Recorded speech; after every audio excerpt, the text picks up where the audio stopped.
fallout from the Gulf oil disaster continued today as President Obama announced a slowdown on new drilling. He made a specific mention of Virginia.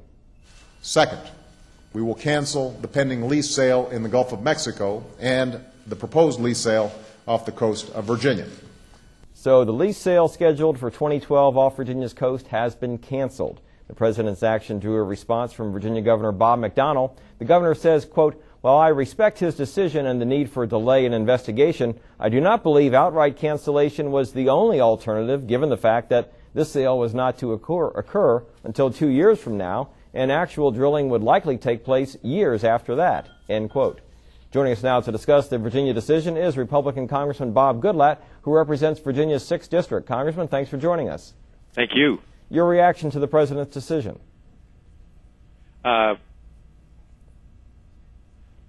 Bob, it's good to be with you and your listeners, and I'm sorry I got distracted there. Okay. The fact of the matter is I agree with the governor.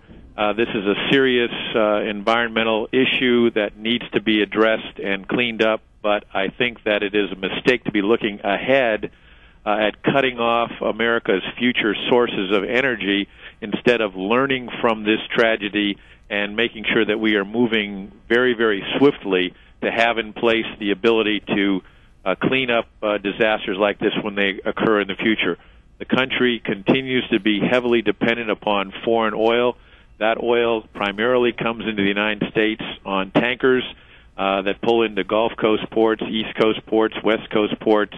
The Exxon Valdez disaster involved one of those tankers, and the ability of the government and the parties responsible to clean these up quickly has obviously not changed in all the years since that disaster.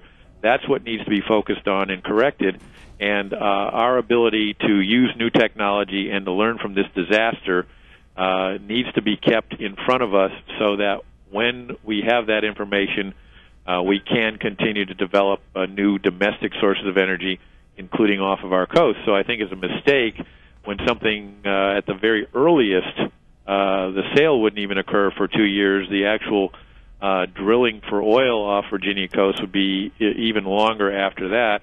To say today we're not going to do that, I think it is premature to do that, and the governor's correct. There were better alternatives.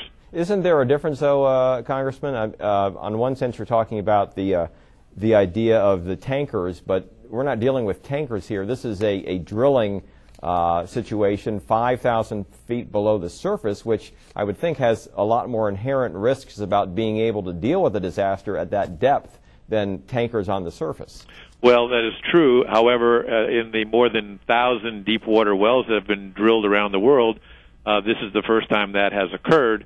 There have been plenty of tanker accidents, and we've learned from those, and we have taken steps to minimize them, but the fact of the matter is the risk is still there and is still substantial that could occur.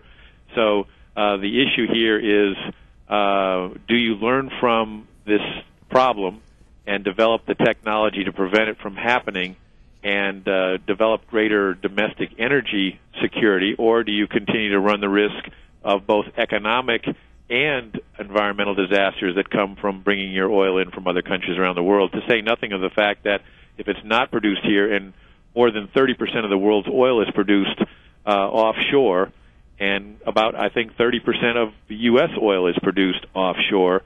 So without learning from the technology and dealing with this issue, I think it's fair to say we're not going to see offshore oil production shut down around the world, and therefore to simply say we're not going to do any of these things without rapidly ramping up our ability to address the ability to clean up these spills, whether they occur from tankers or whether they occur from drilling, is a mistake. All right, very good. Congressman Bob Goodlatte, I want to thank you so much for joining us from Washington. Thank you, Bob. And now let's send it to Mel in Stanton.